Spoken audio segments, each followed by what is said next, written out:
जय श्री माता जी। आज उपस्थित सभी विश्व के सभी सहयोगियों भाई बहनों को आज के इस सुबह के ध्यान सत्र में हार्दिक स्वागत है। श्री माता जी को प्रणाम करके हम सामूहिक बंधन लेते हैं।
इसी अवस्था को बनाए रखते हुए अब हम 3 महामंत्र और श्री गणेश मंत्र का उच्चारण करते हैं।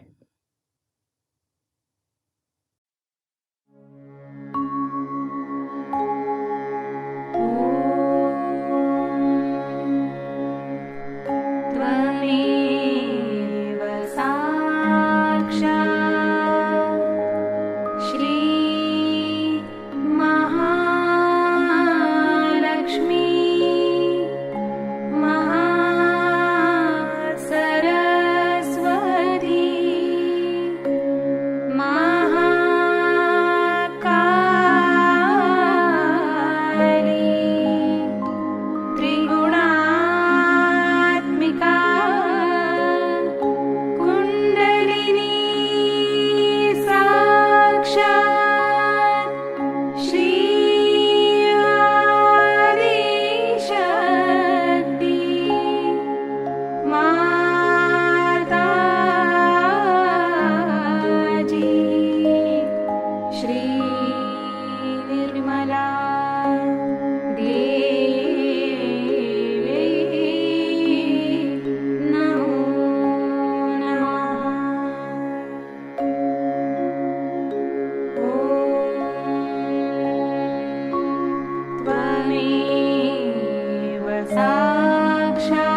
दोनों हथेली और तालू में संतुलन अवस्था की ओर देखना है।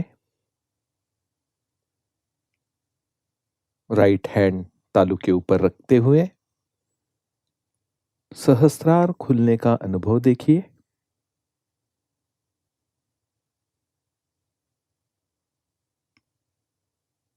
राइट हैंड गोद में रखते हुए लेफ्ट हैंड से भी ये अनुभव चेक करें। लेफ्ट हैंड तालू के 2 इंच ऊपर सहस्रार चक्र की अनुभूति और हथेली में बहने वाला चैतन्य को देखिए।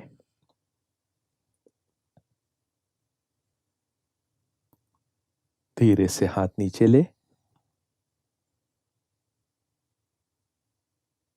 इसी अवस्था में अब हम कुछ क्षण ध्यान में बैठते हैं।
इसी अवस्था में अब हम परम पूज्य श्री माता जी की अमृतवाणी आत्मसात करते हैं।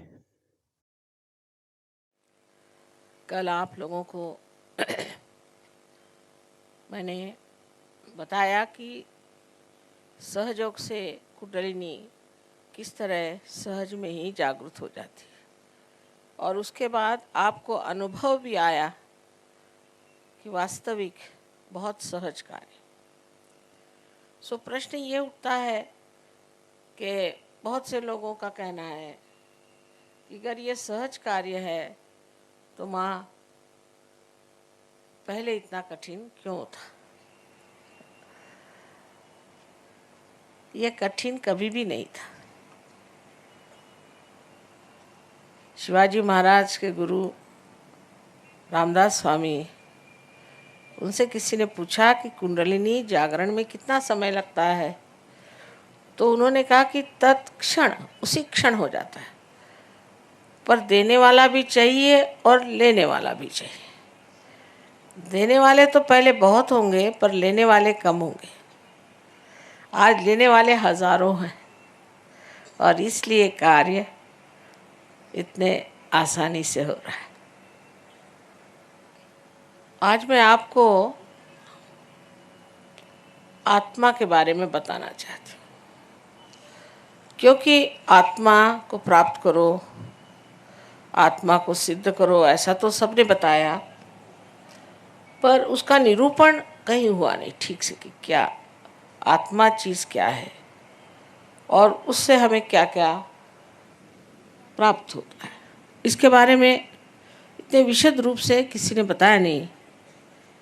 शायद उस ज़माने में इतने लोग नहीं थे। कृष्ण ने एक केवल अर्जुन से ही बात करी।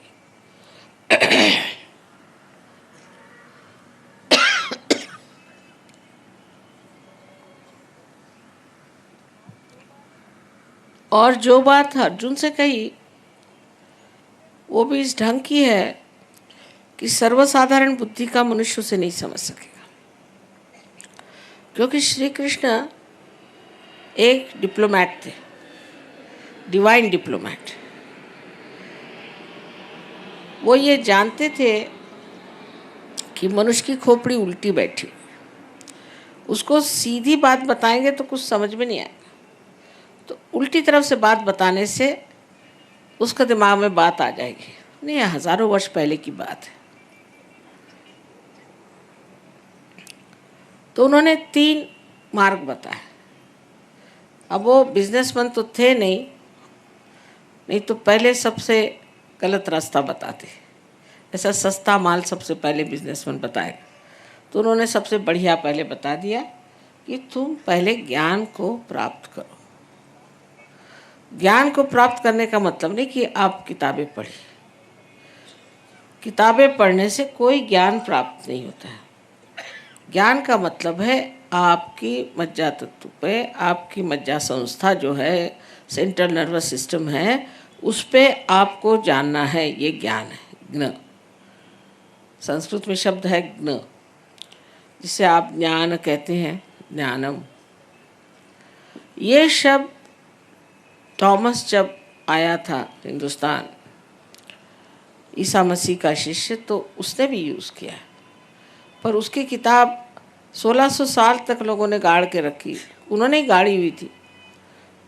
52 किताबें गाड़ के रखी, डर की वजह से कि लोग उनसे कहेंगे कि ये आदमी जो है वो हेरेटिक है। हेरेटिक माने जो सही रास्ते से हटाने वाला, या ब्लास्फेमी है माने परमात्मा की बदनामी है।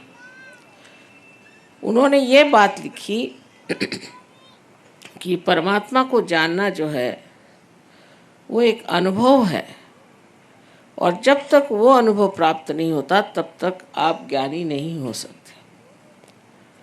और जो लोग उस वक्त ऐसे ज्ञानी हो गए थे, उनका नाम ग्नोस्टिक्स रखा था, और जो ज्ञान को नहीं मानते थे एग्नोस्टिक कहते थे।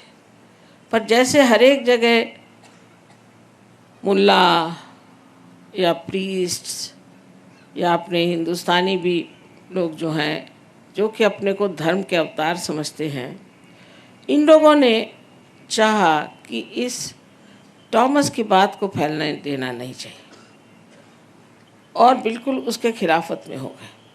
ये सब गलत बात है, इनके पास कुछ नॉलेज नहीं है, झूठ बात बोलते हैं, ये है। क्योंकि जब धर्म गर्भ पैसा कमाने का धंधा हो गया तो ये तो सब गलत हो ही जाएंगे।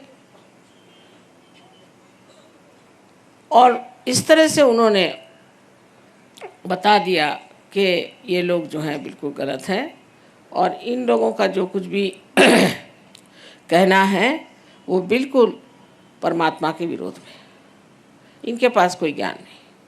तो बेचारों ने मारे डर के अपनी सारी किताबें इजिप्ट में गाड़ दी और वो फिर हिंदुस्तान आए। ये तब हालत थी, आज भी इतनी ख़राब हालत नहीं है। ऐसे ही हाल ईसा मसीह का रहा, ऐसा ही हाल अपने यहाँ संत साधुओं का रहा। ज्ञानेश्वर जी को कितना सताया गया। उन्होंने छठी अपनी जो उनका अध्याय, छठवां अध्याय, उसमें उन्होंने गीता का सब तो लिखा ही है, पर उसमें लिख दिया है कि कुंडलिनी के जागरण से ही आत्म साक्षात्कार होता है। तो उनके पीछे हाथ धो के लग गए। इतना उनको सताया कि 23 साल की उम्र में इतनी बड़ी किताब लिख गए वो, जिसका नाम है अमृतानुभव। वो किताब आप रियलाइजेशन के बाद पढ़िए तो लगेगा कि आप कोई स्वर्ग में हैं। और उनको इतना सताया कि उन्होंने समाधि ले ली। कबीर ने कहा, कैसे समझाऊं सब जग अंधा। सबका एक ही हाल, सबको छल छल के मारा गया। संतों का क्या हाल हुआ आप जानते ही हैं, मुझे बताने की ज़रूरत नहीं। तुकाराम का क्या हाल हुआ, और नरसिंह भगत हो गए। सब लोगों को सताने के सिवाय और लोगों ने कुछ नहीं किया। तो उनकी बात कौन सुनेगा, क्योंकि वो जो बात कह रहे थे वो सच्ची बात कह रहे थे। और जो लोग अपना पेट भरना चाहते हैं भगवान के नाम पर, उन लोगों से कौन बता सकता है। ये बड़े बड़े जो ऑर्गेनाइजेशंस बने हुए हैं, आपको पता नहीं, मुझे बताने में कोई हर्ज नहीं है कि ये जो वेटिकन बना हुआ है, इसका जो बैंक है, अपने हिंदुस्तान का पैसा पहले वहाँ जाता है और फिर स्विट्ज़रलैंड जाता है। ये क्या भगवान का काम है? इसी प्रकार यहाँ भी पैसे का परमात्मा से क्या संबंध हो सकता है? हो ही नहीं सकता। ये तो आपने बनाई हुई चीज़ है। भगवान को क्या पता पैसा क्या चीज़ होती है। सो इस तरह से जो ज्ञान को प्राप्त न करते हुए लोगों ने कहा, अच्छा कृष्ण ने कहा ज्ञान को प्राप्त करो तो तुम पढ़ो। वो किताबें लिख लिख के बेचेंगे, ये करेंगे। भिखारी जैसे घूमते हैं लोग और बेचते रहते, किताबें खरीदो। कबीर ने कहा, पढ़ी पढ़ी पंडित मूर्ख भाई। पंडित लोग भी मूर्ख हो गए पढ़ पढ़ के। अब मुझे बचपन में लगता था ऐसे कैसे हो सकता है कि पढ़ के कैसे पंडित मूर्ख होंगे, लेकिन अब मुझे ऐसे बहुत मिले जो महामूर्ख हैं, उनसे बात ही करने में अर्थ नहीं। अब इसलिए उन्होंने जो ज्ञान की बात कही वो कही कि आपके सेंट्रल नर्वस सिस्टम में जो चीज़ प्रतीत होती है, जो जानी जाती है, उसको ज्ञान कहा गया। उसी को बोध कहा जाता है, जिससे बुद्ध का शब्द आया हुआ है। यही चीज़ विद भी है। विद से ही वेद आया, और वेद का जो पहला ही श्लोक है उसमें लिखा है कि इस सब को पढ़ने के बाद अगर आपको परमात्मा के बारे में विद नहीं हुआ तो बेकार। अभी विद शब्द भी उसी से आया। लेकिन हम लोग तो सिर्फ बुद्धि के ही माध्यम से हर एक चीज़ जानना चाहते हैं। बुद्धि से परे कोई चीज़ है ये हम समझना नहीं चाहते। इसलिए कृष्ण पहले कह दिया कि तुम ज्ञान पे आओ। फिर उन्होंने दूसरी बात कही कि तुम कर्म करो, लेकिन उसमें भी फिर डिप्लोमेसी है। अगर आप सोचें तो कि जो कुछ भी कर्म करो वो परमात्मा के चरणों में डाल दो। अब एक कोई मर्डर भी करके आके कह सकता है कि भाई मैंने मर्डर किया और परमात्मा के चरणों में डाल दिया। ऐसा होता है कभी कभी, मैंने इसका मर्डर किया, मैंने उसका मर्डर किया, मैंने अब कन्फेशन दे दिया, हो गया काम खत्म। ये सब दिमागी जमा खर्च है। अगर मनुष्य अपने में ऐसा एक समाधान ले ले कि जो भी मैं करता हूँ परमात्मा के नाम पे करता हूँ, तो ऐसे आदमी को सिर्फ यही कहना चाहिए कि वो गलत फहमी में है, ये गलत धारणा दिमाग में बैठा ली है। हो ही नहीं सकता जब तक आप में मैं ये करता हूँ ये भावना है, तब तक ये चीज़ हो ही नहीं सकती। ये भावना टूटनी चाहिए, और वो सिर्फ सहयोग में पार होने के बाद होती है। कि मनुष्य बोलता कैसे है फिर कि ये हो रहा है, ये जा रहा है, कुंडलिनी चढ़ रही है। ये नहीं कहेगा मैं चढ़ा रहा हूँ, चढ़ रही है। तीसरे पुरुष में बात होती है, बोलने का ढंग ही बदल जाता है। खुद आकर मुझे बताएंगे कि माँ मेरा आज्ञा चक्र पकड़ा है, इसको साफ करना। इसका मतलब है कि मुझ में अहंकार चढ़ गया है। कोई आदमी कहेगा कि मुझ में अहंकार चढ़ गया, ऐसा है कोई आपको मिला आज तक? हिटलर भी नहीं कहेगा कि मुझ में अहंकार है, लेकिन वो खुद ही आके कहते हैं कि माँ मेरा आज्ञा चक्र पकड़ा, इसे ठीक करना चाहिए, क्योंकि उसके सरदर्द हो जाता आज्ञा चक्र से। तो उसकी बातचीत ही और तरह की होती है, और वो जो भी कर्म करता है वो कभी कहता ही नहीं कि मैं कर रहा हूँ, वो कहता कि नहीं सब हो रहा है, सब घटित हो रहा है, मैं तो सिर्फ उसे साक्षी स्वरूप से देख रहा हूँ। ये कर्म की बात। अब भक्ति में भी उन्होंने किया, उन्होंने कहा कि फल पुष्प पानी कुछ भी तुम मुझे दोगे तो मैं स्वीकार करूँगा, वो तो अपने स्वीकार की बात है, लेकिन तुम्हारी भक्ति अनन्य होनी चाहिए। अब अनन्य शब्द पे खेल है। अनन्य माने जब दूसरा कोई नहीं होता, माने जब आप एकाकारिता में आ गए, जब आप उस विराट में समा गए तभी अनन्य होंगे ना, नहीं तो आप अन्य हैं। अनन्य होने का मतलब है कि जब आप पार हो गए, जब आपको आत्म साक्षात्कार हो गया, जब आप उस विराट के अंग प्रत्यंग हो गए, तब आप अनन्य हैं, तब भक्ति में अर्थ है। अब ये लोग जब आपके सामने गा रहे थे, इनकी भक्ति जो है वो पहुंच जाती, क्योंकि इनका कनेक्शन बना हुआ है। जिनका कनेक्शन ही नहीं बना है, अब बहुत से लोग आएंगे कहेंगे माँ हम तो शिव जी को इतना मानते हैं, शिव जी का इतना करते हैं, और हमें हार्ट अटैक कैसे आ गया अगर शिव जी हृदय में है? आपने तो शिव जी को सोचा कि जेब में रख लिया। अरे भाई, उनका नाम लेने से पहले आपको किसने परमिशन दी, किसने कहा कि अच्छा उनका नाम लो? एक घर किसी यहाँ के चीफ मिनिस्टर का ही नाम लेते, उसके घर पे आप जाइएगा तो पुलिस पकड़ लेगी आपको। और ये तो महादेव है, इनका नाम तुम ले रहे हो अपना, जैसे कुछ तुम्हारे जेब में बैठे कोई तुम्हारा नौकरी है, मेरा ये काम कर दे, तू ये काम कर दे, तू मेरा वो काम कर दे। तो ये भक्ति नहीं, अनन्य भक्ति।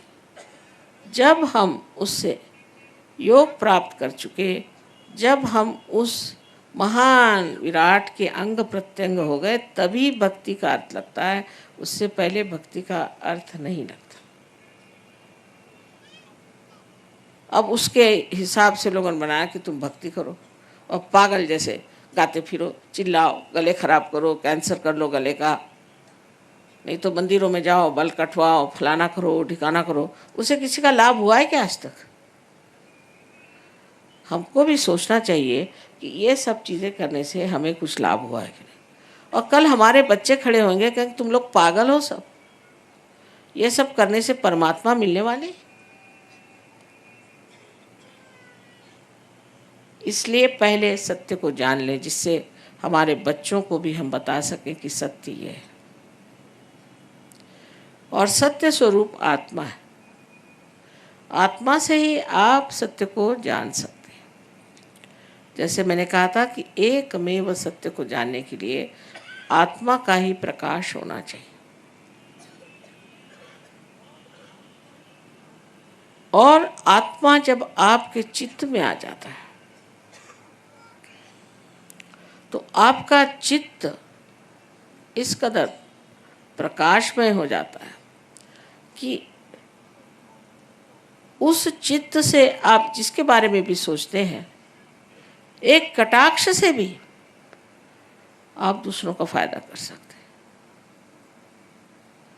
ऐसा चित्त होता है कि जहाँ भी आप चित्त डालें, फौरन आप जान जाइएगा कि इस व्यक्ति में क्या दोष है, इस व्यक्ति में क्या दोष है। आजकल आपको मालूम है कि हजारों ऐसे भोंदू गिरी करने वाले निकले हैं, उन्होंने पहन लिए कपड़े और निकल आए, कुछ ऐसा वैसा जंतर मंतर कर दिया, हो गया काम खत्म, और लोग उनके पीछे में पागल। कोई कोई तो जेल से छूट के सीधे काशाय वस्त्र पहन के जर्मनी चले जाते। एक से एक लोग हैं। हम उसी पे पूरी तरह से सोचने लग जाते हैं कि वाह वाह वाह वाह क्या है।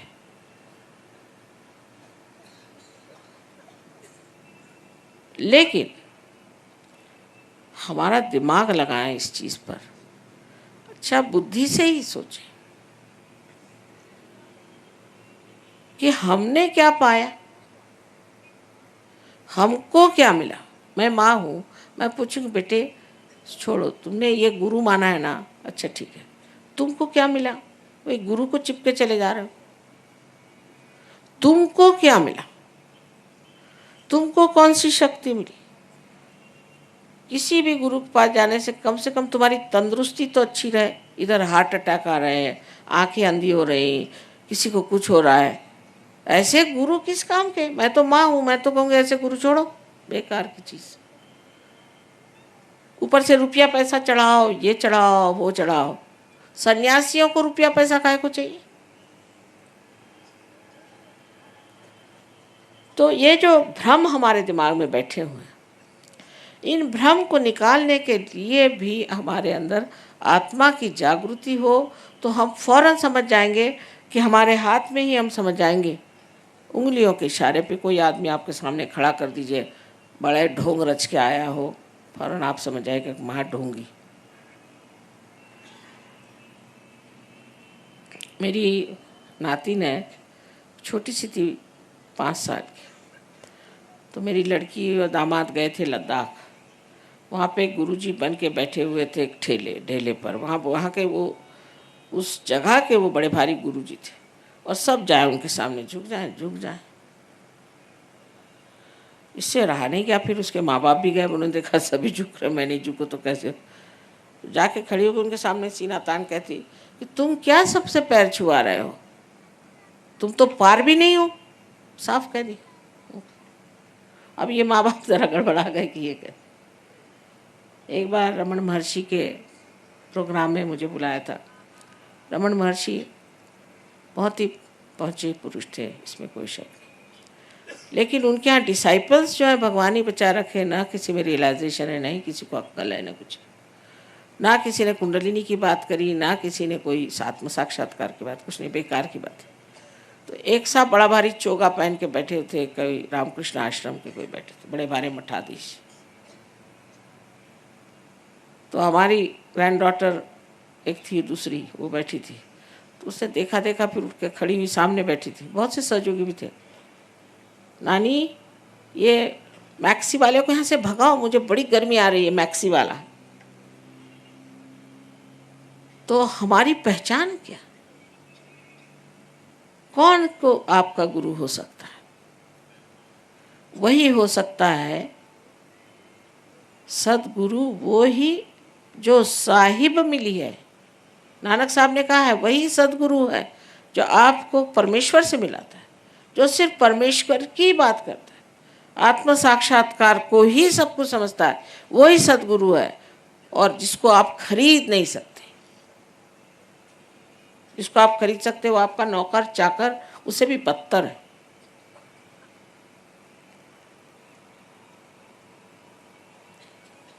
आप लोगों को खुद सोच लेना चाहिए कि हमने क्या पाया। आत्मा के बल से आप जान जाइएगा कि कौन सच्चा है और कौन झूठा है, और कौन हमें परमात्मा से मिलाता है। हाँ, अगर आपको और गलत सलत काम करने हों तो दूसरी बात है, वो मेरे पास नहीं। जैसे इसको मार डालो, उसको कत्ल कर दो, ये तांत्रिकपना, ये मेरे पास नहीं। पर अगर आप परमात्मा को वास्तव में खोज रहे हैं और उसमें सच्चाई है, तो पहले ये सोचो कि हमने क्या पाया, हमें क्या मिला। ये बड़ी सोचने की विचार की बात है। मैं 1970 साल से इन लोगों के बारे में सबसे बताती आ रही हूँ। तो उन्होंने जाके बता दिया कि माँ आपको लोग मार देंगे। मैंने कहा मुझे मारने वाला अभी तक पैदा नहीं हुआ। किसी ने मेरे ऊपर केस नहीं की, किसी ने कुछ नहीं किया, सब चुपचाप बैठे। क्योंकि सच्चाई मुझे मालूम है। मैं तो उनके मुंह पर कह सकती हूँ कि तुम लोग सब झूठे हो, सबको बेवकूफ़ बना रहे और सबका पैसा खा रहे हो, और नर्क में ये जाएंगे और उनके साथ उनके डिसाइपल्स भी जाएंगे। ये लोग कभी आपस में झगड़ा नहीं करते। क्राइस्ट ने कहा है बहुत साफ कि सैतान will not speak against his own house. सबने एक एक कमरा ले लिया है। अरे भैया तू भी चलने दे अपना धंधा और मुझको भी चलाने दे। मेरे बारे में तो कुछ मत कहना और मैं भी तेरे बारे में, तू भी अच्छा और मैं भी अच्छा। दोनों हाथ से हम पैसा इकट्ठा करें। सिर्फ पैसा ही इकट्ठा नहीं करते, आपकी कुंडलिनी खराब कर देते हैं, आपका शारीरिक आपको तकलीफ दे देते हैं। इनको क्या अधिकार है आपकी कुंडलिनी खराब करने का, या आप लोगों को सत्य से विचलित करने का? क्योंकि आप लोग परमात्मा को खोज रहे हैं, आप लोग भक्त हैं, आप लोग सीधे साधे हैं, इसलिए आपको बेवकूफ़ बना रहे हैं और आप लोग भी उनके चक्करों में आ रहे हैं। वो भी मोहिनी मंत्र करते हैं, वो लोग भी मेस्मरिज्म चलाते हैं। मैंने देखा है कि लोग मार खाते जा रहे हैं, मार खाते जा रहे हैं। घर में बीमारी पे बीमारी, सब तरह के आफत, उनके घर से लक्ष्मी उठ गई, सब कुछ, पर तो भी वो गुरु के पाँव ही नहीं छोड़ेंगे। अरे भाई कुछ तो अकल रखो।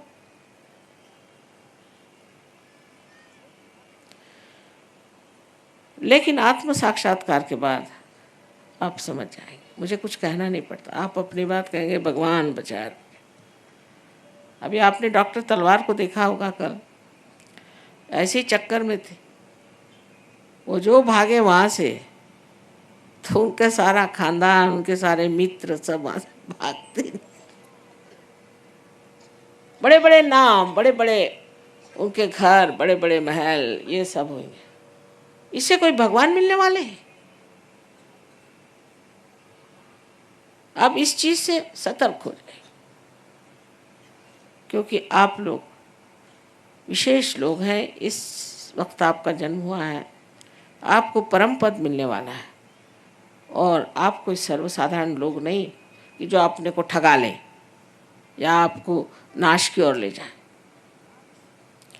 इसके लिए आत्मा का प्रकाश हमारे चित्त में आना चाहिए, और चित्त में आते ही साथ हमारे नसों में, हमारे नर्व्स पे आ जाता है, और हम जान सकते हैं कि कौन सच्चा है, कौन झूठा है, कौन सा स्वयंभू है, कौन सा नहीं है।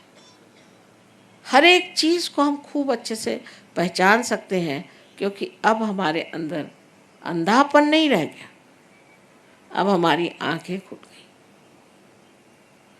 यह आत्मा का बड़ा भारी आशीर्वाद है, क्योंकि उसके प्रकाश के बगैर हम परमात्मा को प्राप्त ही नहीं कर सकते। वही हमारा रास्ता है, वही हमारा मार्गदर्शक, उसी के मार्गदर्शन में ही हम ऊंचे उठ सकते हैं।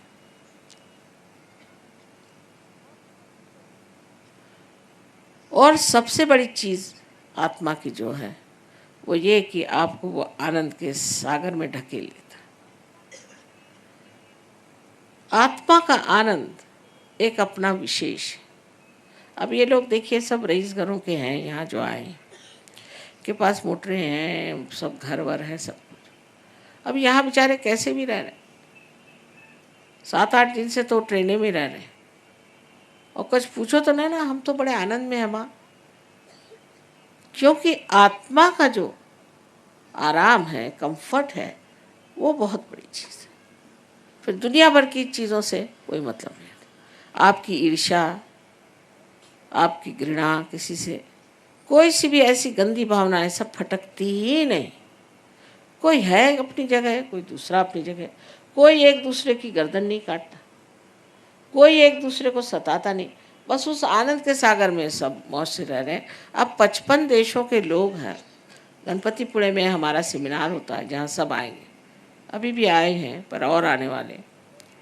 ये कभी लड़ते नहीं आपस में, कभी झगड़ते नहीं, कोई नोच खसोट नहीं, कोई कभी झूठ बोलना नहीं, कोई पैसा खाना नहीं, कुछ नहीं कुछ नहीं कुछ नहीं। जब ऐसे लोग तैयार हो जाएंगे तो ये सब लड़ाई झगड़ा खत्म हो जाएगा। धर्म के मामले में सब धर्मों में हमारा विश्वास है। एक ही धर्म को लेकर बैठे हमारा ही धर्म सबसे अच्छा है, हो गया झगड़ा शुरू। आपका धर्म अगर सबसे अच्छा है तो क्यों नहीं सारी दुनिया में आपने शांति प्रस्थापित कर दी। तो ये हम लोग विश्व धर्म के मानने वाले हैं, क्योंकि आत्मा विश्वव्यापी है, सबके अंदर एक ही परमात्मा का प्रतिबिंब है और सब लोग सामूहिक हैं और सारे विश्व में अगर हृदय में एक ही आत्मा का प्रकाश है तो फिर हमारा कैसे धर्म अलग हो सकता है। हमारे यहाँ मुसलमान भी हैं, ईसाई हैं, जूस हैं। अब जूस लोग ईसा मसीह को नहीं मानते, ईसा मसीह को मानते हैं। मुसलमान लोग गणेश जी को मानते हैं, यहाँ पर भी एक दो आए हुए। और हिंदू लोग मोहम्मद साहब को मानते हैं, क्योंकि उनकी खूबियां हमें पता नहीं। जैसे घोड़े को बांध देते हैं ना ब्लिंकर्स, ऐसे हम लोगों ने बांध लिया हमारा धर्म सबसे अच्छा। फिर जो धंधा करना हो धंधा करो, उसमें कोई हर्ज नहीं, कोई से भी धंधे करने में हर्ज नहीं, पर हम ये हैं, हम इस जाति के। विश्व धर्म की स्थापना अब हो गई और ये लोग सब विश्व धर्मी हैं। हर धर्म का मान है, हर तरह के लोगों का मान है, हर देश के लोगों का मान है। और सबसे अधिक जितने अवतरण हो गए, जितने प्रेषित हो गए, माने प्रॉफिट्स हो गए, जितने दृष्टा हो गए, जितने संत हो गए, इन सब का विश्वव्यापी स्वरूप समझ करके ये लोग उनको मानते हैं। मानने का मतलब ये नहीं कि मैंने मान लिया, मैंने राम को मान लिया, बस राम को मान लिया इसका मतलब आप राम हो गए क्या? आपके अंदर राम के कौन से गुण आए बताइए। श्री राम को तो आपने मान लिया और आपके अंदर कौन से गुण आए?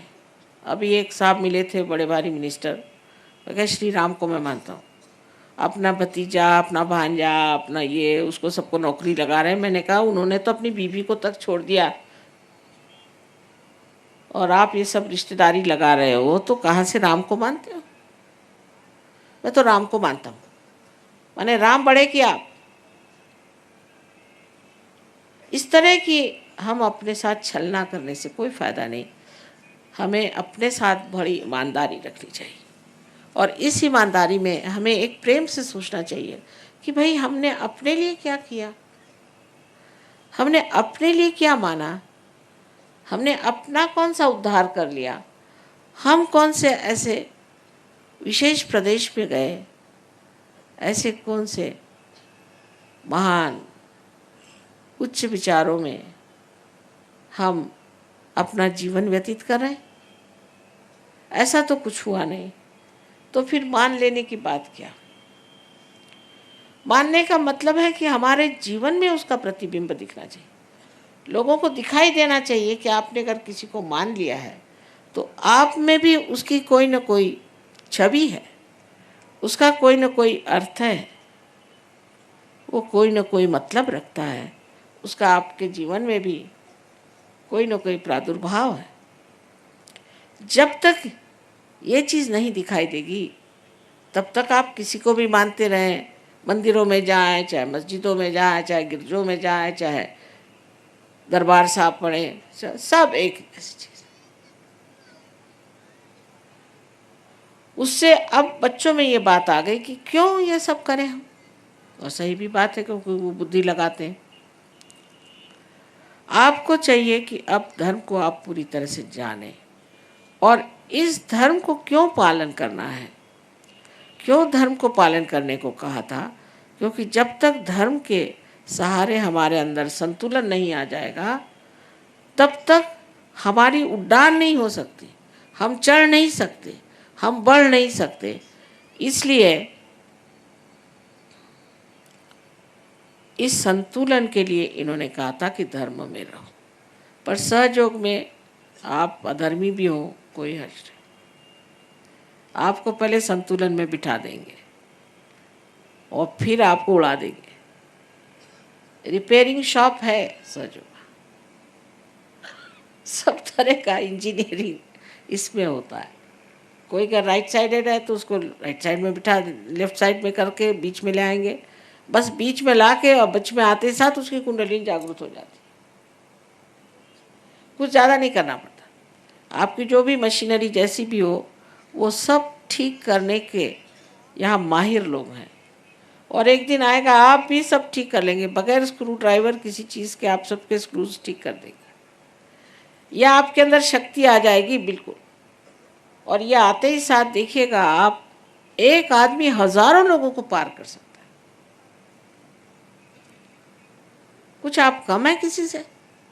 अरे ये गुरु लोग जिन्होंने कुछ पाया नहीं, जिनके पास सत्य भी नहीं है, लालची झूठे, इन लोगों ने अपने तो इतना ये बना लिया, और तुम सच्चे लोग होकर के तुम कुछ नहीं बना रहे।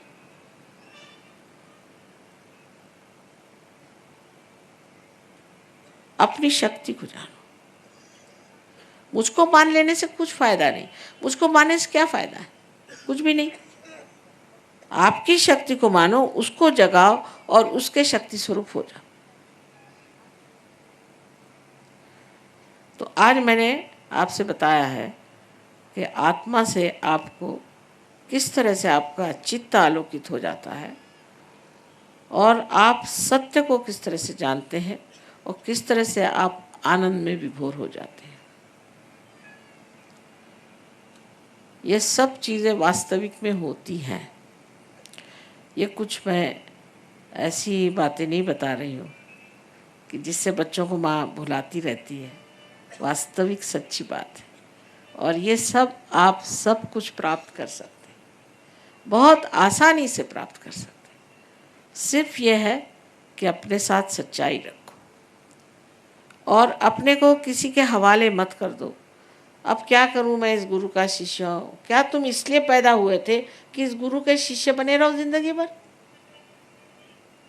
तुम किस लिए पैदा हुए थे? नाम आनंद और शक्ल देखिए तो ऐसी कि अभी कब्र में जा रहे। तुम्हारे माँ ने पता नहीं क्या सोच के तुम्हारा नाम आनंद रखा था। पता हुआ उस गुरु की मैं सेवा कर रहा था माँ, तो ऐसा ही हाल हो गया मेरा। कैंसर से मर रहा हूँ।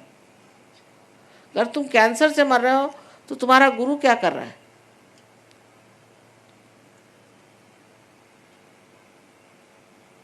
इस महान बेला में, इस महान समय में आपका जन्म हुआ है। आप बड़े भाग्यशाली हैं और इस भाग्य को समझ करके अपने स्वरूप को पहचानो, अपने को जानो, आत्मबोध को प्राप्त कर लो और उसके बाद मैं देखूंगी कि आपका क्या हाल होगा। एक से एक लोग तैयार होंगे। यही हमारे देश का भी भविष्य है, बड़ा ऊंचा भविष्य है। अभी घबराओ नहीं, ये सब ठीक हो जाएंगे। आप अपने को सब ठीक कर लीजिए पहले, फिर सब कुछ ठीक हो जाएगा। आशा है आप लोग मेरी बात का बुरा नहीं मानेंगे। माँ को तो सच्ची बात बतानी पड़ती, जो सच है वही मैं तुमसे बता रही हूँ। और मैं चाहती हूँ कि हैदराबाद में बहुत से लोग सहयोगी हो जाएं, सो सारे दुनिया से लोग यहाँ आए आपके पास, क्योंकि ये भूमि कोई विशेष मुझे लग रही है। पता नहीं, मैं पूछ रही थी कि यहाँ क्या बात है कि यहाँ के इस कदर चैतन्य इतना ज़्यादा आकाश में दिखता है मुझे। तो कोई ना कोई विशेष चीज़ है जिसलिए आप यहाँ आए हैं, और कोई ना कोई विशेष आप भी हैं जिसे आप विशेष पा लें। मेरा आपको सबको अनंत आशीर्वाद।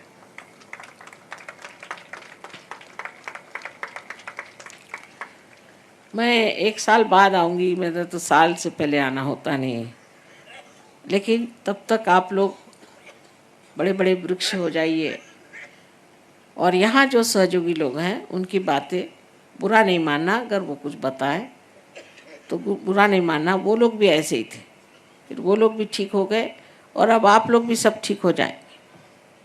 इसलिए जो कोई भी तकलीफ़ हो या कुछ भी हो वहाँ बता देना। दूसरी बात, आप लोग चाहें तो मुझे चिट्ठी भी लिख सकते हैं, पर मेरा तो घूमती रहती हूँ मैं, पर जहाँ भी रहूँगी आपकी चिट्ठियाँ आ सकती। पर सबसे बड़ी चीज़ है कि आप इसमें लगन से इसको प्राप्त करें।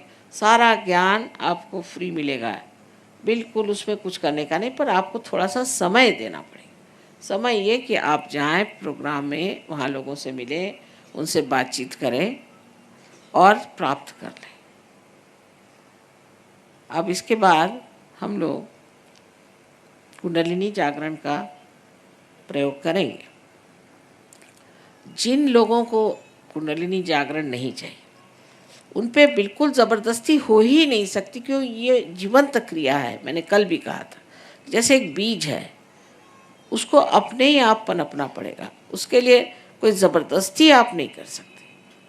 इसी तरह से जिनको मन में शुद्ध इच्छा है कि हाँ मेरा आत्म साक्षात्कार हो जाए, आत्मबोध हो जाए, वही लोग बैठें, और बाकी लोग जो हैं वो न रहे तो ही अच्छा है। Why a human being is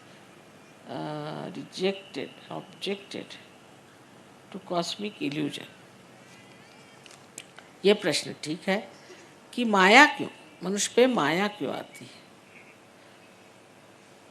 उसमें यह है कि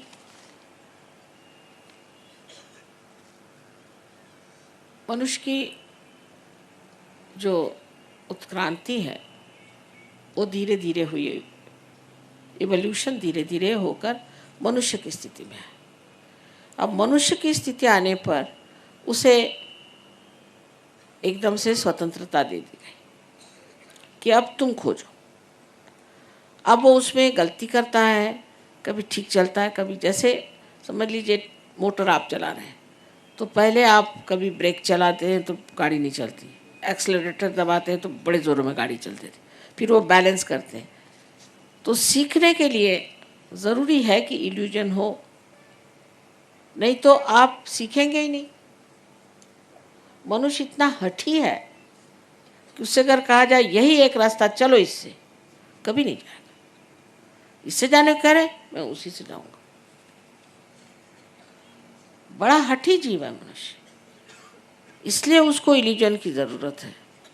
पशु तो पाश में है परमात्मा के,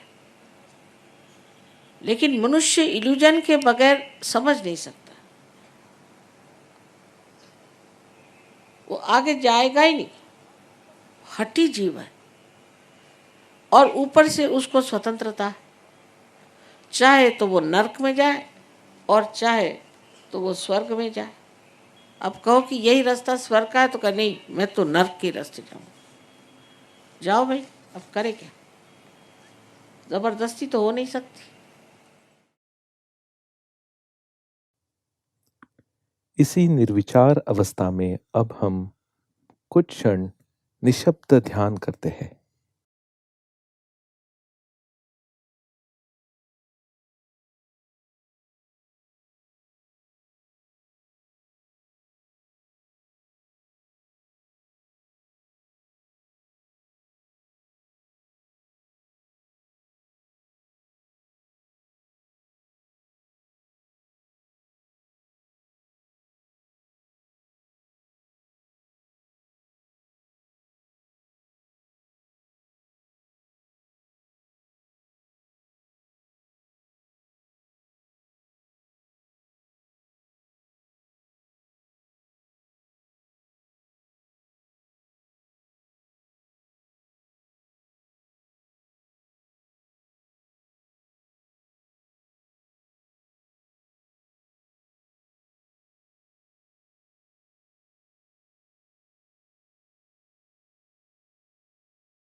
जय श्री माता जी।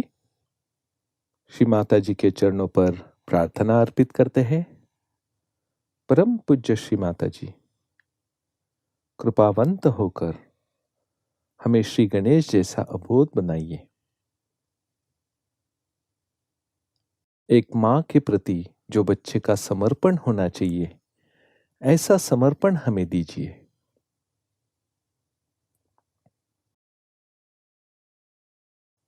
श्री माता जी, आपके चरणों पर कोटि कोटि नमन। अब हम सामूहिक बंधन लेते हैं।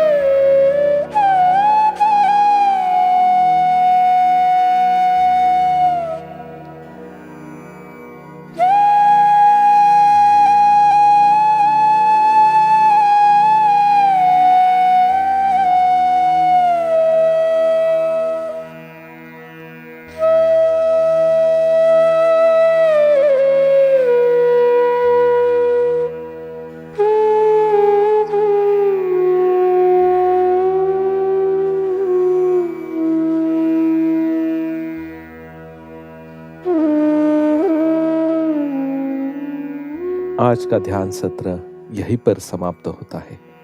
जय श्री माता जी।